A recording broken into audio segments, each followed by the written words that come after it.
ভাই একটু আসেন। আসসালামু আলাইকুম। আপনাকে ডিস্টার্ব করার জন্য আমরা দুঃখিত। আমরা পরিবেশ আন্দোলন এদিকে আসবো, পরিবেশ আন্দোলন দেওয়ার পৌরসভা আমাদের কার্যক্রম আমরা করতেছি। যেহেতু সবাইকে আমরা হেলমেট দিতে পারবো না, আমাদের ওই অ্যাবিলিটিও নাই। আমরা প্রতীকী হিসাবে জাস্ট একটা হেলমেট পরিয়ে দেবো যে আপনার বাইকে হেলমেট আছে, অথচ আপনি হেলমেটটা পরেন নাই। কিছুক্ষণ আগে না, এটা আপনি কখনই খুলতে পারবেন না যত মধ্যে আপনি বাসায় না যাবেন।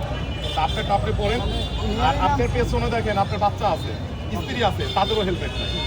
আপনি বললেন যে ঢাকা থেকে আসলেন, বাচ্চার স্ত্রী একসাথে আসলেন।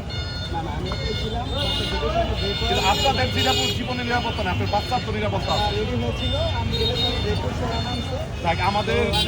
আমাদের পরিবেশ আন্দোলনের পক্ষ থেকে আমাদের বিশেষ অনুরোধ থাকবে যে ভবিষ্যৎ প্রজন্ম যেন অ্যাক্সিডেন্ট হয়ে বিকলাঙ্গ না হয়ে যায়, রাষ্ট্রের এবং সমাজের জন্য, আপনার পরিবারের জন্য বোঝা না হয়ে যায়। তাই আমরা প্রতীকী হিসাবে আমরা আপনার বাচ্চাকে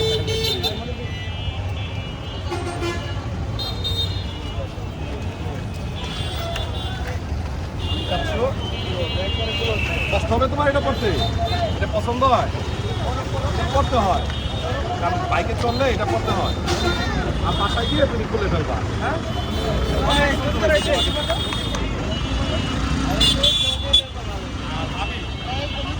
আপনাকে আমরা একটা হেলমেট দিয়ে দিই, কারণ আপনার মাথায় যেহেতু হেলমেট নেই, আপনি একটা হেলমেট করে যান।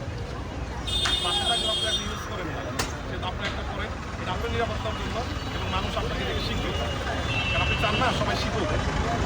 কারণ আজকে হয়তো বা দেশ এই নিরাপদে, এই যে আপনার গরিব মানুষ, গরিব দেশ, হয়তো বা সবাই হেলমেট ইউজ করি না।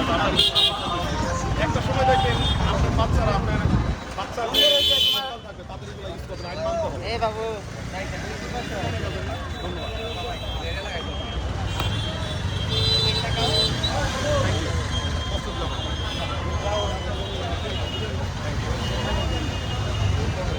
ভাই যে আরেকটা আছে